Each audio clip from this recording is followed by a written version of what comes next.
Postmarker's son had a coin that matched her husband's war medallion. The boy set the coin on the porch rail, didn't speak, didn't blink, just stood there, barefoot, coat too big, pockets sagging with things too quiet to rattle. "It's yours if you ask right," he said. The widow looked at him, long enough for the steam in her cup to cool. She didn't reach for the coin. "I don't buy off porches." He didn't move, just kept his hand near it, not touching, not letting go. "You're not buying," he said. "You're remembering." She sat down slow, bone-deep tired, not from the day, from all the others. "Where'd you get it?" He shrugged. "You find it?" "No." "Steal it?" "No." "Then who gave it?" The boy looked past her, toward the field, toward nothing. "Someone who said you'd know." Her throat tightened. She looked down at the coin. Her fingers curled but didn't reach. "You say that line to everyone?" He didn't answer. The coin was dull, worn smooth except for the scratch along the edge, jagged like it had been dragged across stone. Her husband's had one just like it. Same shape, same weight, same wrong nick across the ridge. "Who are you?" "Postmarker's son." "They don't got a son." "They do now." Her hand hovered. The boy watched, eyes too old, too steady. "You got a name?" "No one paid me for it." "You charge for talk?" He nodded. "How much?" He held up 2 fingers. She scoffed. $2 for your name. 2 truths. She looked at him hard. The porch creaked behind her. A nail let go. "You're not from here." "No one is till they bury something."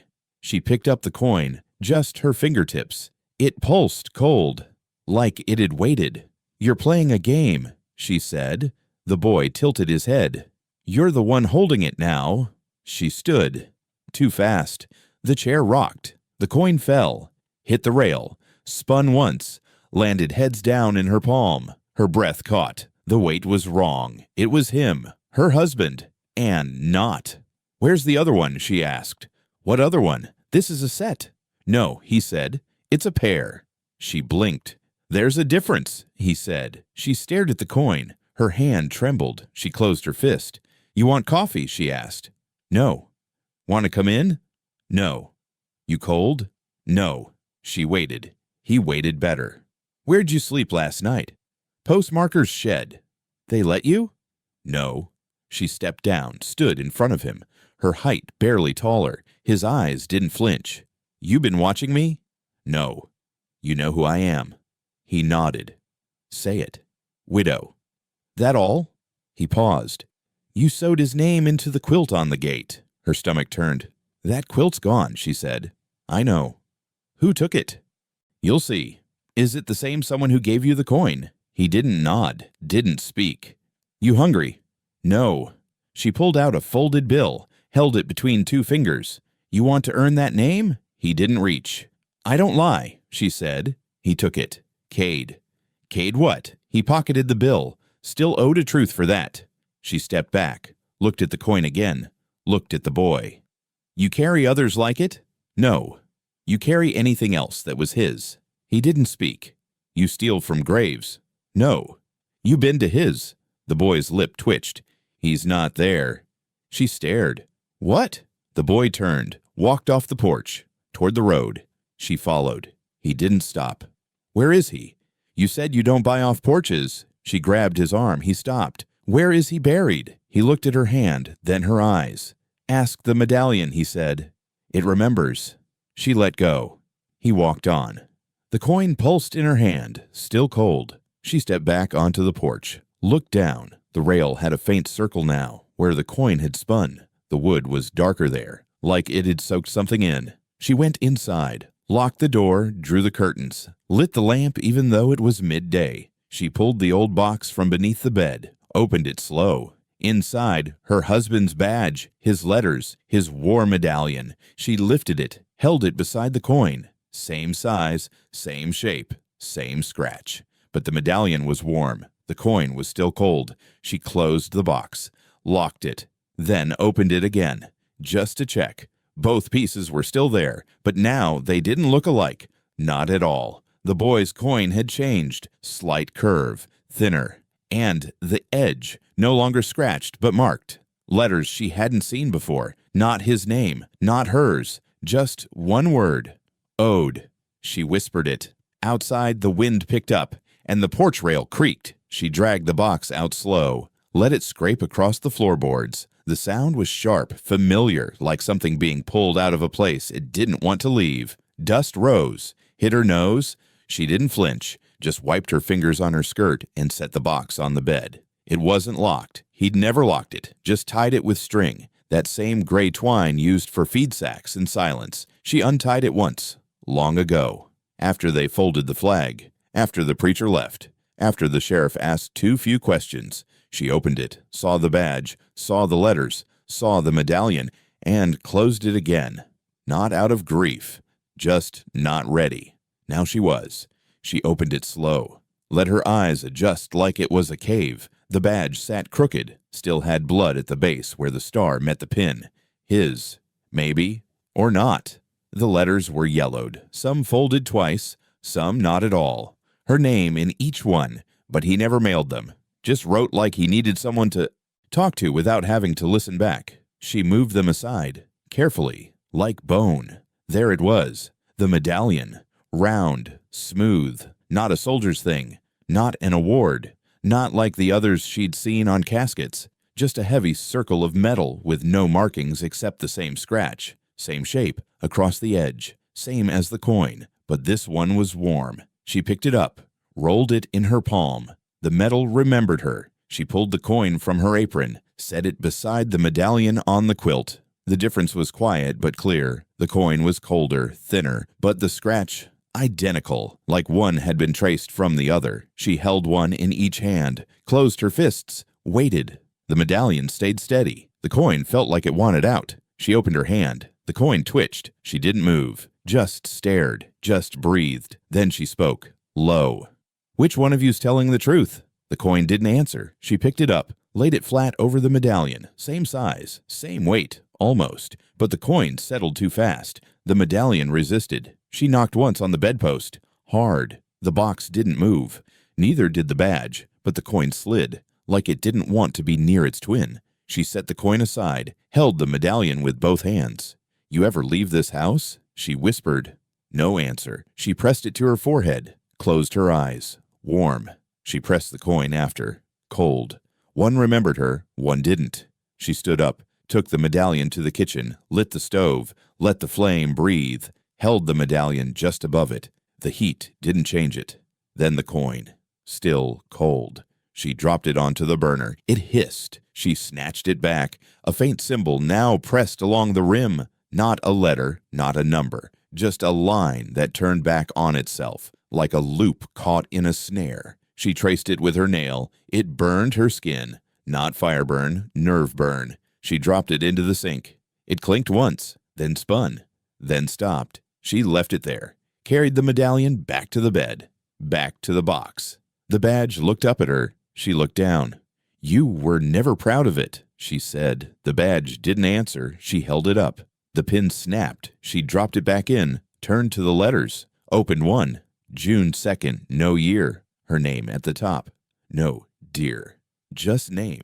He wrote about the road dust, about how boots lost their soles before the men did, about something he saw in a mirror that didn't show up in the photo, about someone named Hollis. Said Hollis knew something. She stopped reading, went to the second letter, mentioned the medallion, said it wasn't from the war, said it was from before, said, "They'll come asking for it one day. If they do, lie. Say you buried it with me." She folded that letter slow, put it back, left the others unopened. She picked up the medallion again, took it outside, held it to the sky. The sun caught the edge. The scratch gleamed. She whispered, "Which of you was real?" No wind. She dropped the coin onto the porch rail, let it sit beside the wood grain it marked. It didn't spin this time. It just lay flat, like it was waiting again. She turned back inside, didn't close the door, didn't lock the box, just left the lamp burning and the badge face down. The medallion went into her pocket. The coin stayed where it was, and for the first time in years, she slept without dreaming of boots. She knocked once. No answer. The door creaked open without her touching it.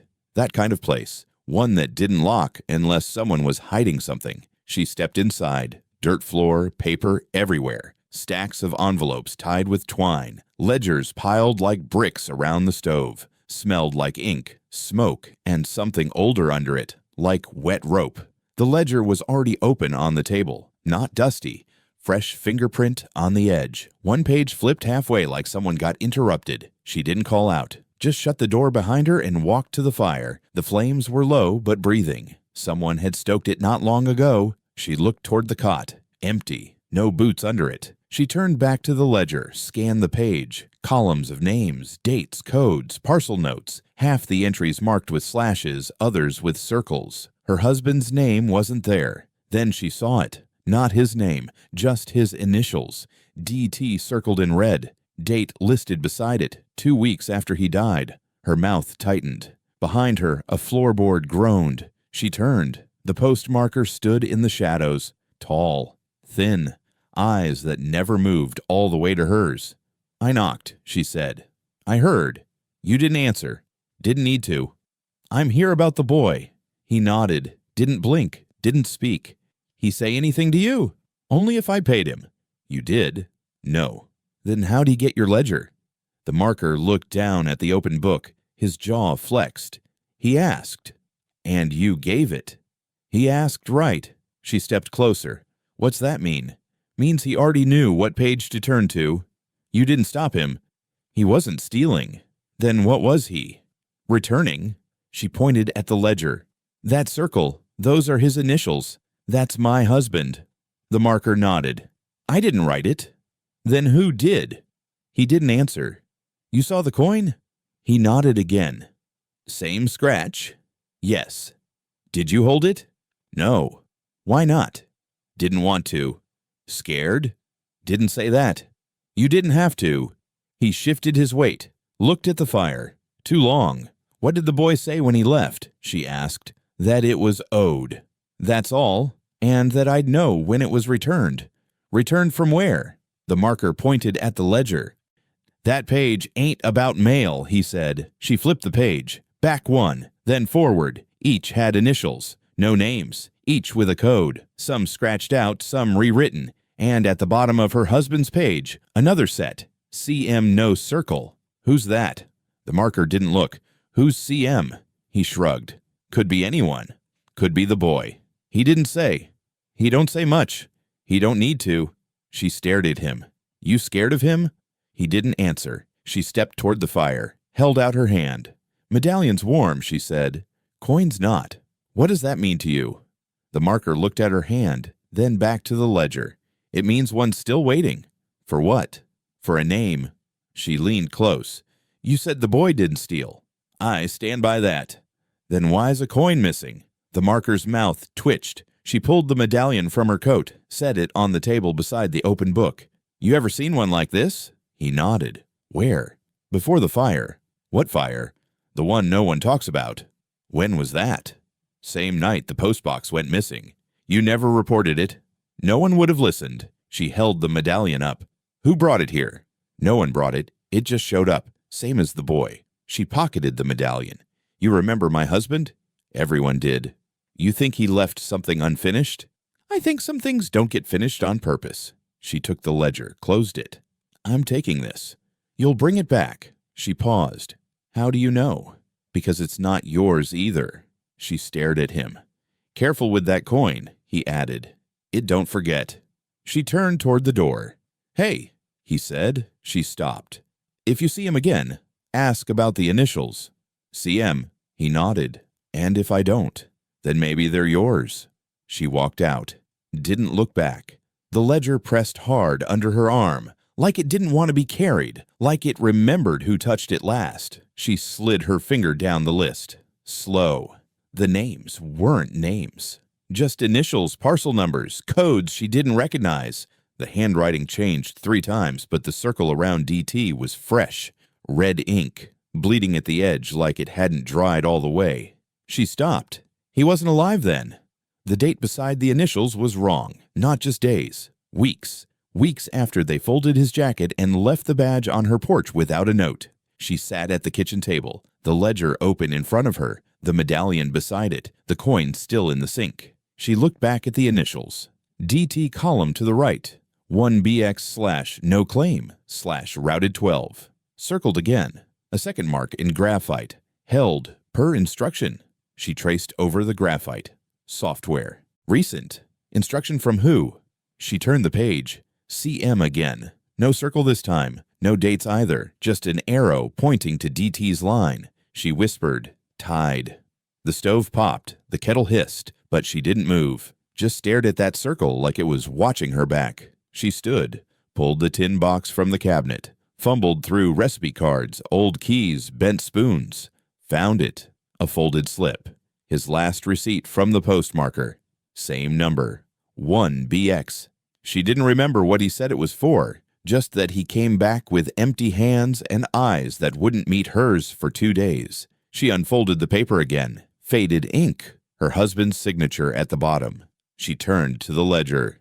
The signature wasn't there, just the initials. She brought the two closer, matched the parcel number. Exact. She ran her hand over the page. Why wasn't it signed? She pulled the lamp closer, lit it higher. The handwriting for DT's entry didn't match any other on the page. She flipped back, page after page, looking for the same looped T. Found it 3 more times, each beside shipments marked routed 12. The shipments never claimed, always circled, always close to someone's death. She pressed her palm flat on the ledger. "You didn't write this, did you?" she whispered. "You didn't even pick it up." The medallion on the table didn't move. She looked at the coin in the sink. Still cold. She reached for it. Held it again. The surface felt smoother now. The symbol at the edge was deeper. She set the coin on the ledger beside the circled DT. It fit inside the red ring.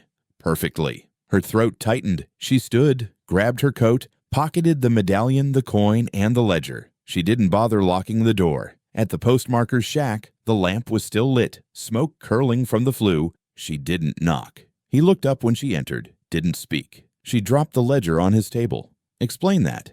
He didn't open it, just stared at the cover. "DT," she said. "That entry's dated after the funeral." "I saw." "That parcel was marked held." He nodded. "You held it?" "I did." "Why?" He met her eyes. "Because someone told me to." "Who?" "I don't know." "Don't lie." "I'm not." "You held a parcel for a dead man and didn't ask why." "I asked, just didn't get an answer." "Who sent it?" He opened the drawer, pulled out a smaller book, flipped through pages. "Same sender every time," he said. "Initials only. RK." She clenched her jaw. "That don't mean anything." "Did to your husband." He slid a folded paper across the table. It was a list, 5 names, all men, all with DT scribbled beside them, all dated before his death, each marked confirmed. She whispered, "Confirmed what?" "Don't know." He tapped the paper. "Your husband was the last one." "Last for what?" The marker stared at the fire. She snapped, "Look at me." He did. "You tell me what he was into." He hesitated. "He was keeping score." "On who?" "Men in uniform." "Why?" "To prove something." "What?" "That the badge didn't mean clean hands." She blinked. "He was tracking them." Quietly, she gripped the edge of the table. "And the coin. He never gave it to me." "Then how'd the boy get it?" The marker looked toward the shadows. "I think," he said, "your husband gave it to the wrong person, or the right one too late." She turned to go. "One more thing," the marker said. "That parcel?" She stopped.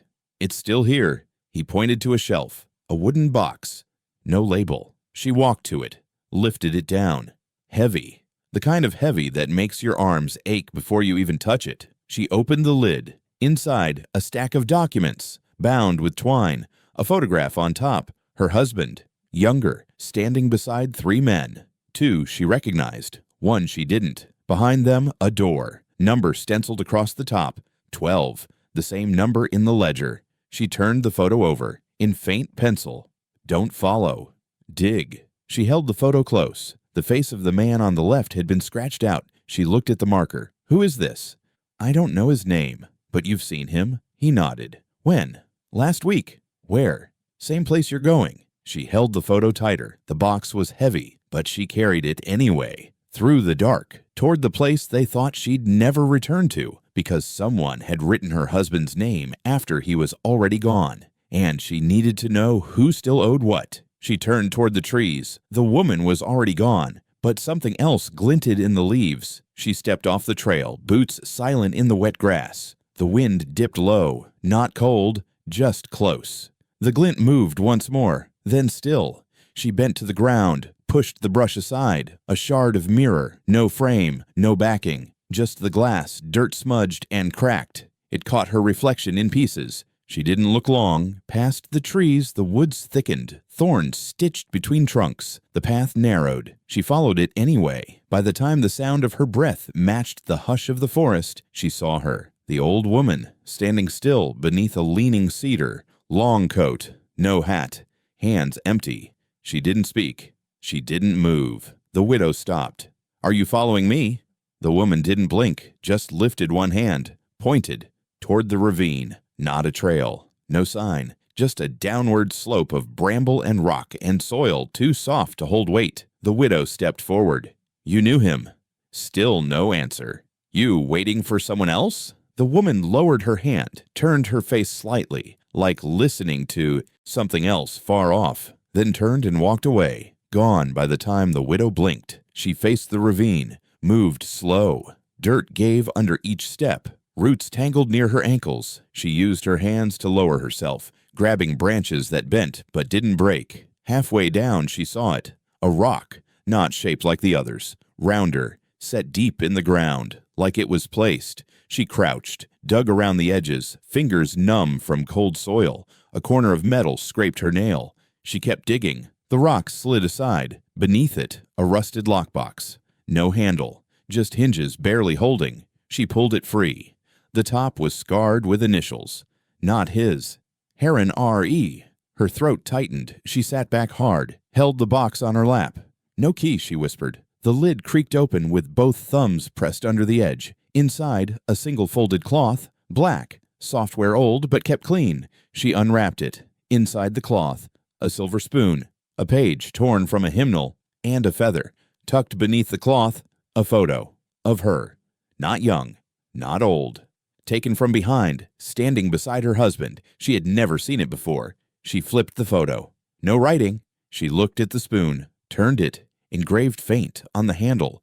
D12, same as the parcel code, same as the door. She turned to the hymnal scrap, a verse circled in pencil. "The first shall be last, and the last shall be raised." She folded the paper back slow. The feather, gray and red, woven with thread. Looked like it had once been tied to something. A bag, maybe. Or a person. The lockbox smelled faintly of cedar and blood. She stared at the initials on the lid again. Not carved, scratched with a blade. Her blade? She couldn't remember. Didn't remember ever having a box buried in the woods. Didn't remember this cloth, or this spoon. But it was her handwriting on the cloth's hem. A single stitched letter. R. She folded everything back, closed the lid. It didn't latch. She carried it back up the ravine, breath tight, knees aching. Back at the trail, she looked for the woman. Gone.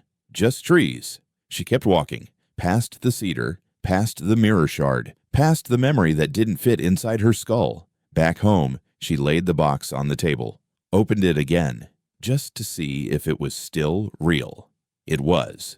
She set the spoon beside the coin. The scratch down the coin's edge matched the groove on the spoon's handle. Not in size, in direction. She picked up the hymnal scrap, held it to the window. The sun bled through it. The circled verse glowed faint around the edges. She lit a match, held the paper above it, watched the verse burn first.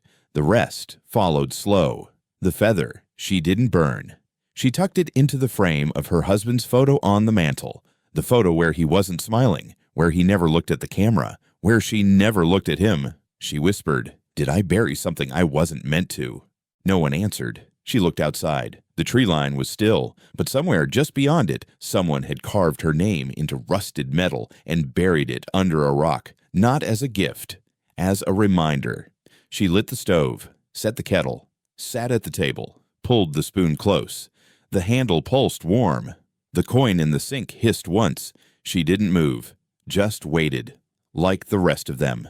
She read the last line again, then again.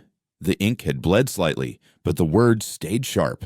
"Don't ask them, ask the boy." She held the page near the lamp, let the edge darken, then fed the rest into the fire, Every other letter, one by one. No pauses. But not that one. That one she folded, tucked inside her coat pocket, and buttoned the flap shut. The lockbox was heavier now. Or maybe her arms were just remembering. She carried it to the bedroom, set it on the quilt, opened it again, slower this time. Beneath the cloth, beneath the spoon and the feather and the hymnal scrap she hadn't burned. More paper, letters, not stacked, scattered, all addressed to her, all written in his hand, some folded clean, some torn. She pulled the first one.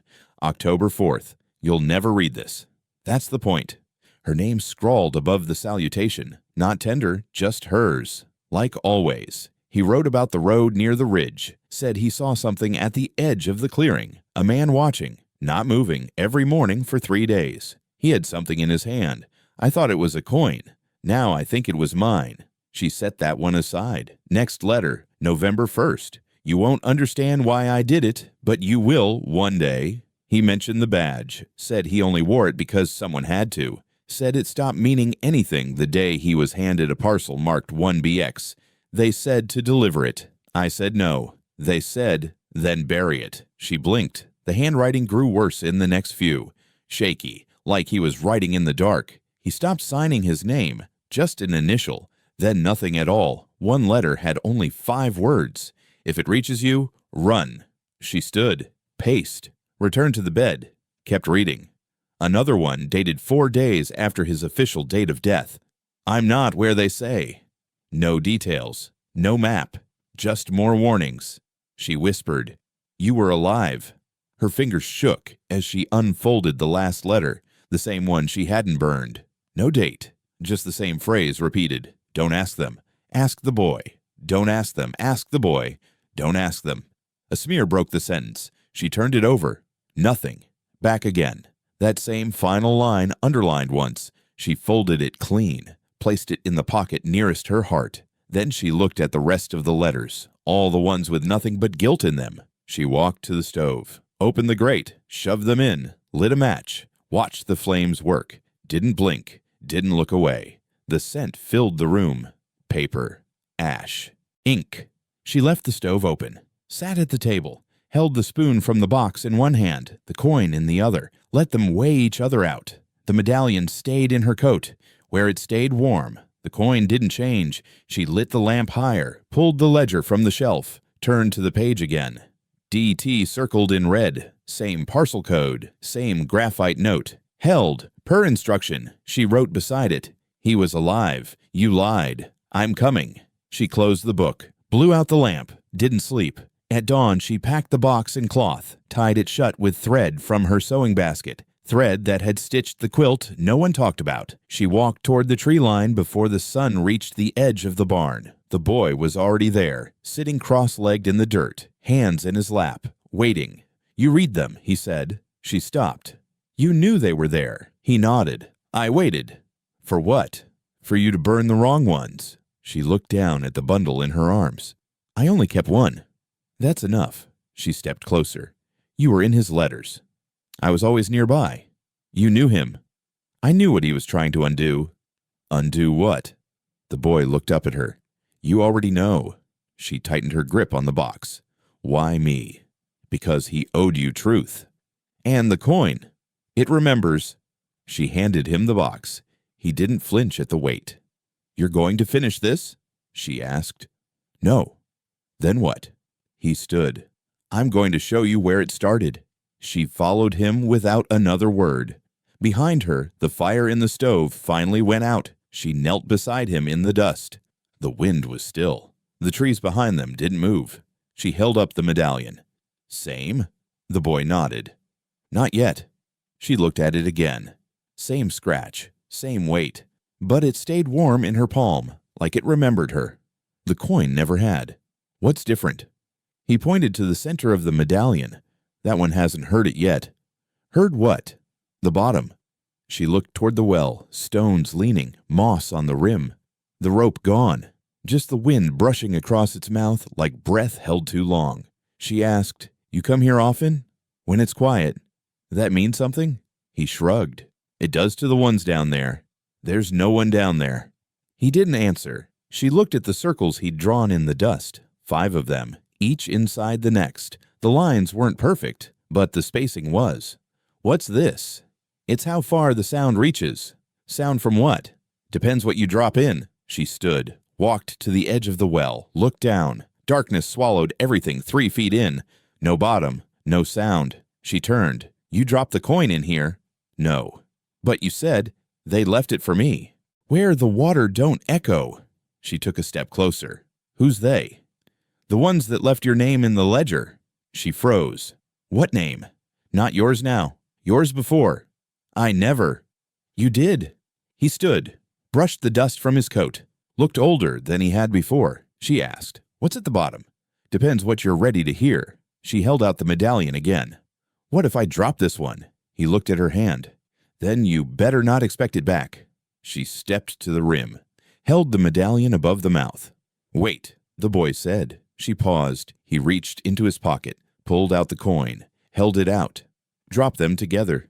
She looked at both. Hers warm, his cold. She said, why? They'll answer each other. She took the coin, one in each palm, stepped forward. She said, and what if nothing answers? He said, then something's still listening. She dropped them. No splash, no echo, just the faintest scrape like stone against stone. Then nothing. She waited. The boy waited better. Now what? She asked. He sat back in the dirt, began redrawing the circles. She stared at him. That was his, the coin. I know. And yours. It was never mine. I was just holding it for the one who wouldn't. Wouldn't what? Remember. She sat down beside him. The dust curled between her fingers. She whispered, he wrote me letters. The boy nodded. I know. He said to ask you. I know. Then tell me what he meant. The boy pressed his thumb into the center of the circles, made a dent, left it. He thought if he named it, it would stop. Named what? The hollow? She didn't speak. He kept going. The part that comes back after the badge is off, the part that keeps digging even when the grave's full. You're talking in riddles. He shook his head. I'm talking in pieces. You've got the rest. She closed her eyes, tried to remember the sound of her husband's voice, not the way he said her name, but the way he didn't say anything at all after the last knock at their door. What did he do? He held something too long. What? Guilt? For what? For letting them decide who got buried and who got erased. She looked down the well again. He told me he burned the ledger, she whispered. He burned one. There were more? There always are. She turned to him. So now what? He stood. You find the place where the badge cracked. She said, where is it? He pointed, not at the well, not at the woods, at the house. Heron where the stove still held ash from letters that hadn't been sent, where the porch rail had a mark from a coin that never got warm. She stood. You coming? He shook his head. This part's yours. She nodded. Started. Walking. He called after her. When you hear it, he said, don't say his name. She stopped. Why not? Because it's not just his story anymore. She didn't ask what that meant. She didn't need to. She was already hearing it, just under the silence. She listened to the silence after the splash, or what should have been a splash, but only one of them made a sound. The medallion vanished like a stone, straight down. No echo, no answer. The coin scraped the sides on its way down, rang once, then again, then faded slow. Like it hadn't landed, like it had started singing. She didn't move, didn't breathe. The boy was still seated behind her, fingers drawing and redrawing the circles in the dust. She turned slowly. Which one was that? He looked up. The coin. And the sound. It's calling. Calling who? The one who used to carry it. She knelt again. You said it wasn't yours. It wasn't. Then why did it answer you? He didn't smile, just watched her. She looked down the well again. Nothing. Still no echo. But the sound hadn't stopped in her head. It pulsed, like a whisper just outside hearing, like metal turning in a forgotten pocket. She pressed her hand against the stones. Cold.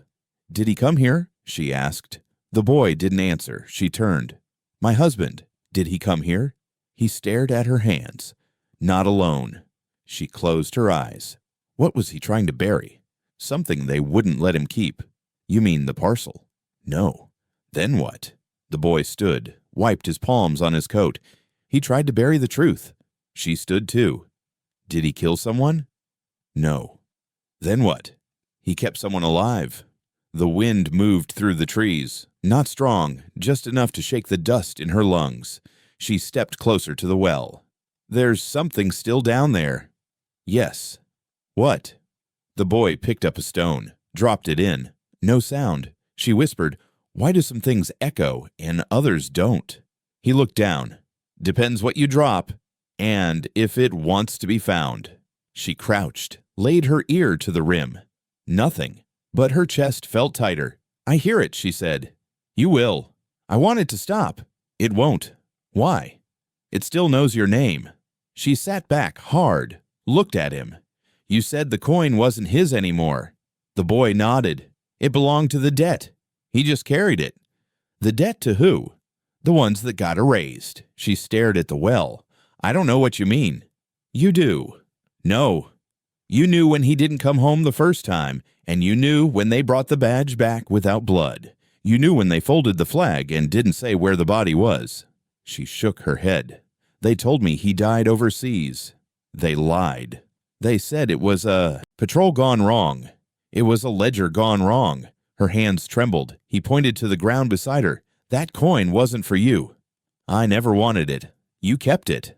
"I didn't know what it meant." "You do now." She whispered. "That coin sang." He said nothing.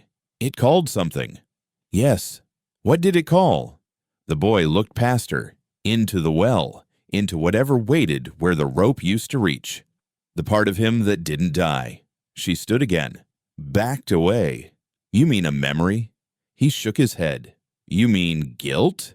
He shook his head again. She grabbed his coat. "Then what?" He met her eyes. "A witness." She let go.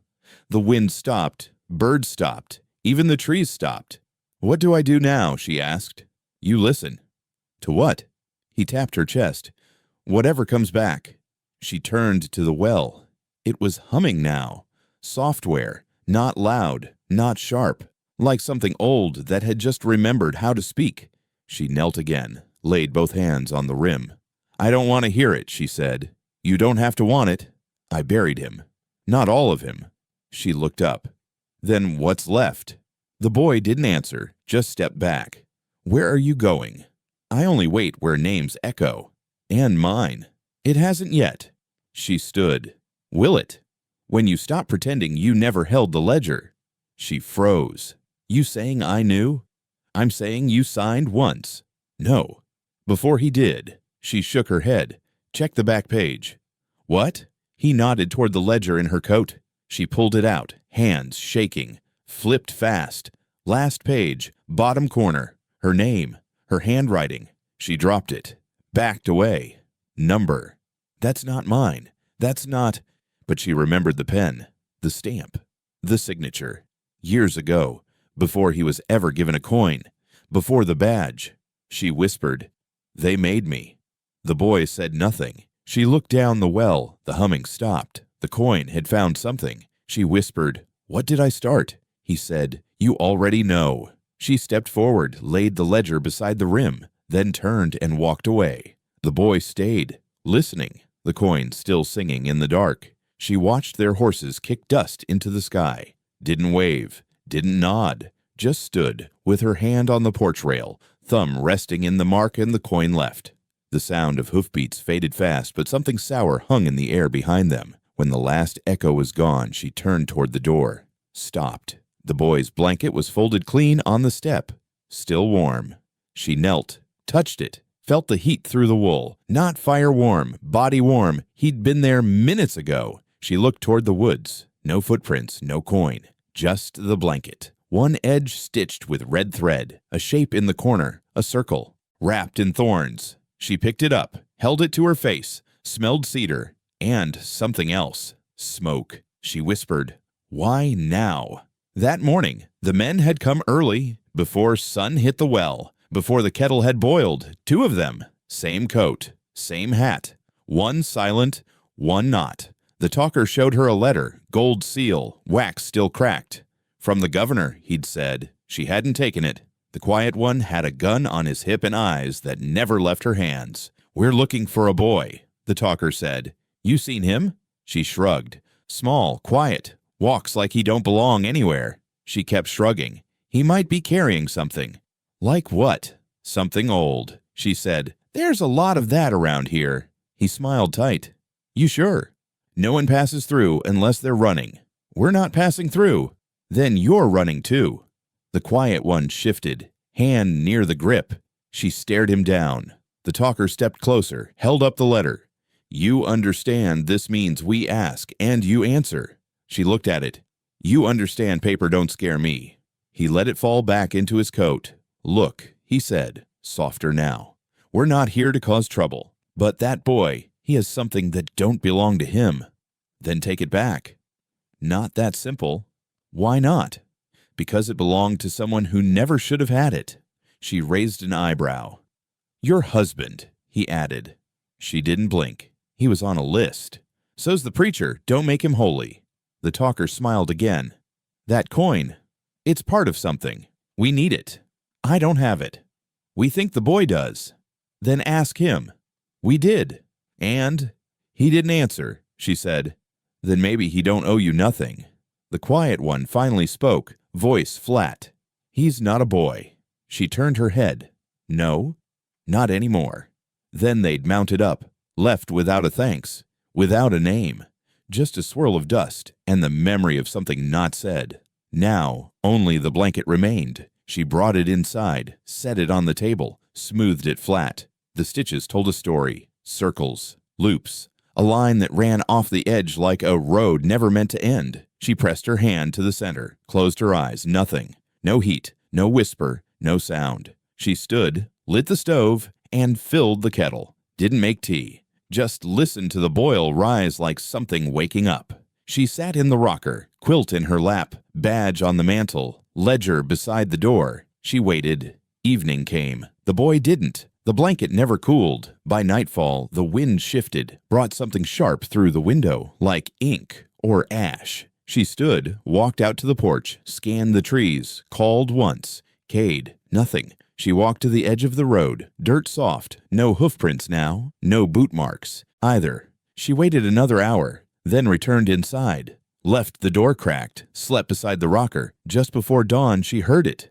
The creak of the gate. She bolted up, ran outside. Nothing. No boy. Just a coin. Lying in the dust. Same coin. Same scratch. Only now the edge was warm, and her name was etched faint across the back. Ruth. She picked it up.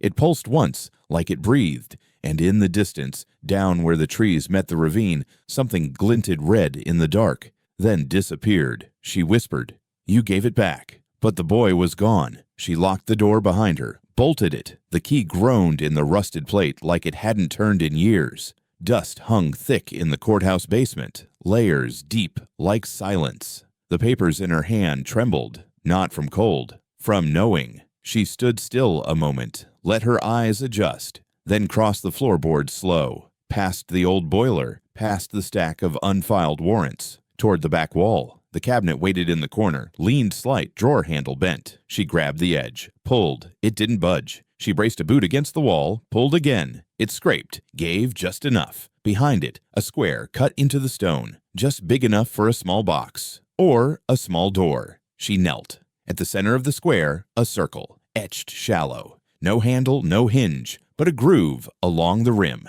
Same size as the coin. She took it from her pocket, held it a second longer, still warm, still marked with her name. She pressed it in. It clicked. The wall shifted. A seam split open, no louder than breath. A drawer slid out, wooden, hand-built. Inside, files, bundled tight with black twine. She didn't touch them yet, just looked. Top folder had one word stamped in red, classified. She lifted it, set it on the cabinet, opened it.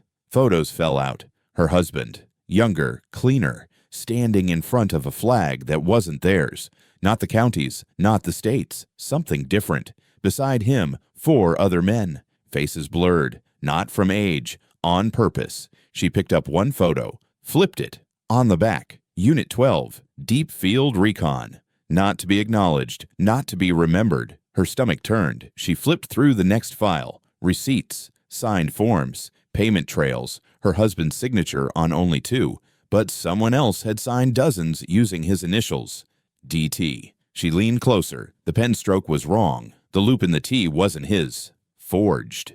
She turned the next file, a military report, half blacked out, but the title read, Incident at Red Ledge, Containment Breach. Surviving witness, 1. Subject marked for silence. At the bottom, her husband's name, and beside it, status traitor. Her knees buckled. She sat on the floor, the folder open across her thighs. She whispered, no.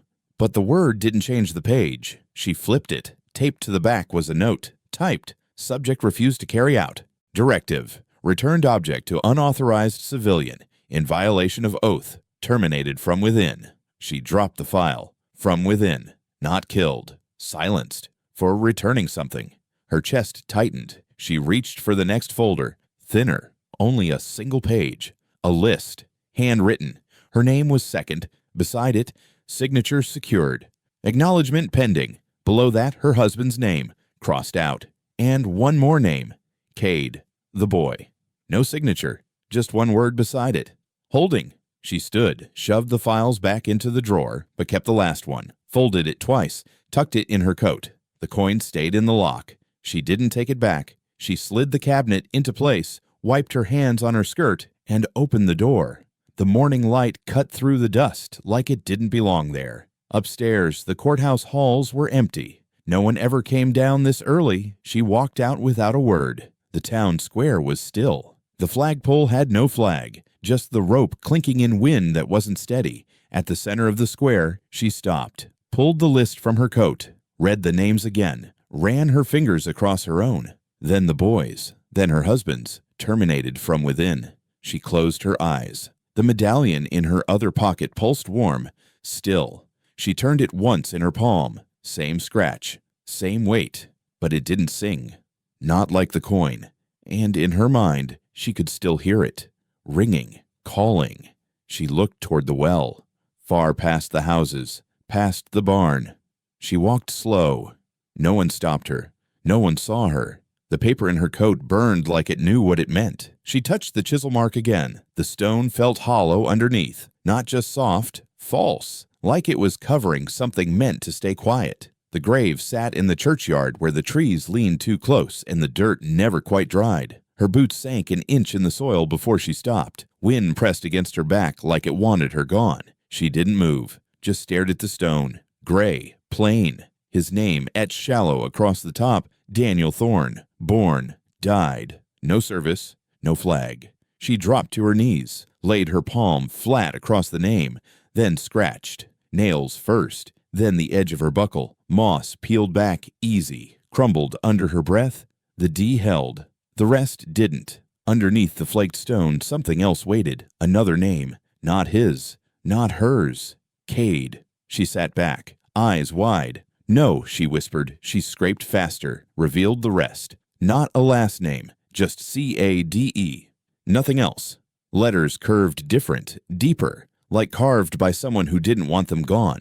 She looked around. The yard was empty. No birds, no breeze, no witness. She whispered, "Why you buried under my husband's name?" But the stone didn't answer. She touched the old D again, then the C. Same chisel stroke, same depth. One name laid over the other. She stood, backed up. "This grave ain't his," she said. She turned toward the trees, walked the edge of the yard, circled it once, twice. No new plots, no fresh turns of dirt. Only this one, the one they said was his. She returned, knelt again, pushed her hand into the soil at the base of the stone. Loose, too loose. She dug. Just a few inches. Her fingers hit something hard. Wood, painted black, peeled in spots. She dug more, revealed the corner of a box. Small, not coffin-sized. She stopped, stood, looked at the stone again. Two names. One grave, neither hers. She reached into her coat, pulled out the folded list from the courthouse drawer. 3 names. Ruth Evers, Daniel Thorne, Cade. She traced her own. Beside it, acknowledgement pending. Her chest tightened. "This ain't your grave," she said aloud. "And it sure as hell ain't his." She pulled the medallion from her pocket, held it to the light. It reflected nothing, but the stone cast a faint shimmer across its surface. Right where the C had been carved, she walked around the grave, kneeled at the head, pushed the medallion into the dirt, edge first. It slid in like butter. She pulled it out, wiped it. A mark now scratched faint along the side, a shape, not a letter, not a word.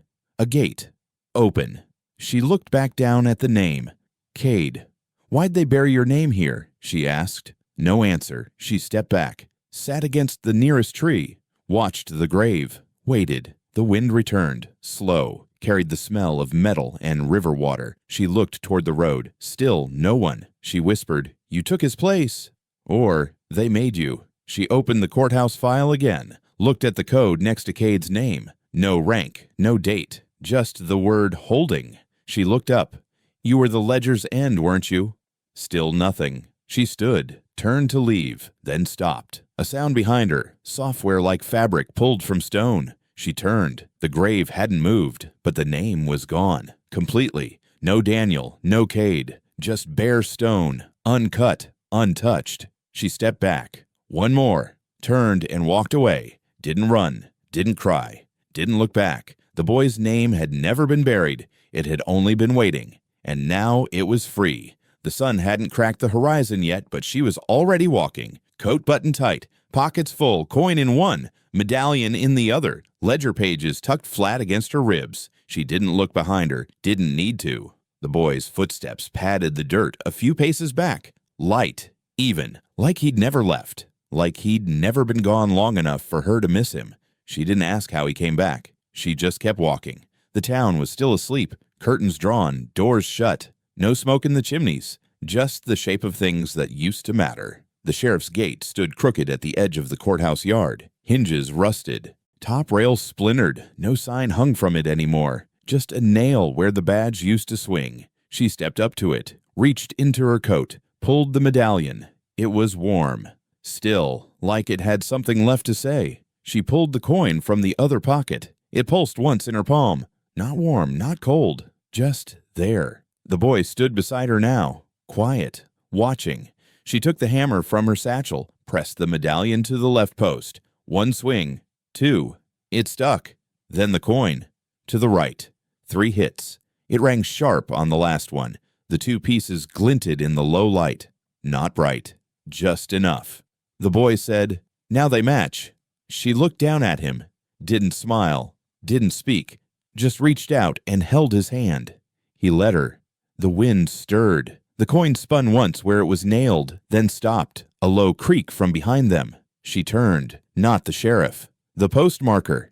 He stood at the edge of the road, hat in his hands, eyes on the gate, on the metals, on her. He didn't speak, didn't move. Then he stepped forward. 1 step, then another. Slow, deliberate. He reached the gate, looked at the medallion first, then the coin, then the boy. He dropped to his knees. No words. Just that. Silence thick enough to bend the light. The boy didn't move. She let go of his hand. Stepped back. The postmarker raised his head. Spoke soft. "You brought it full." She nodded. "I never knew," he said. "You never asked," she answered. He looked at the coin. "That's the original." She shook her head. "That's the one that listened." He turned to the medallion. "And that one? That's the one that carried." The boy spoke now. They were never meant to be apart. The postmarker whispered, "That's why the gate never shut right." She looked down at the hinge. Bent, warped, same as the stories. She asked, "He inside?" The marker didn't answer. She stepped forward, knocked once. The door didn't open. She knocked again. Nothing. She didn't knock a 3rd time. Just walked back to the gate, laid her palm on the coin, felt the name etched there. Her name, still holding. She said, "I buried him wrong." The boy said, "You remembered him right." She said, "He tried to warn me." The boy said, "He did." She said, "I didn't listen." The boy looked up. "Now you are." The postmarker stood slowly. His knees cracked, his shoulders slumped, but his eyes stayed on hers. "What now?" he asked. She turned to the coin again. It didn't answer. She said, "Now we leave it here." The marker frowned. "You sure?" She nodded. "This gate opened too many times for the wrong reasons." She brushed dust from her coat, stepped back, Watched the sun finally break the ridge. The light hit both metals at once. No flash, no shine, just a soft, steady glow. Like breath. The marker looked at the boy. "You staying?" the boy said. "I already left." And he was gone. No step, no turn, just gone. The blanket still folded on her porch. The coin still nailed to the gate. She turned to the marker. He waited. "You knew more than you said," she told him. "I said all I was allowed. And now, I'm not allowed anymore." She held out the ledger. He took it, didn't open it, didn't need to. "Burn it," she said. He nodded. She walked away, down the road, past the well, past the tree line, back to her porch. She didn't go inside, just sat on the steps, hands folded, eyes forward. She could still hear the sound the coin made when it sang. And she knew. It never had a voice until someone listened.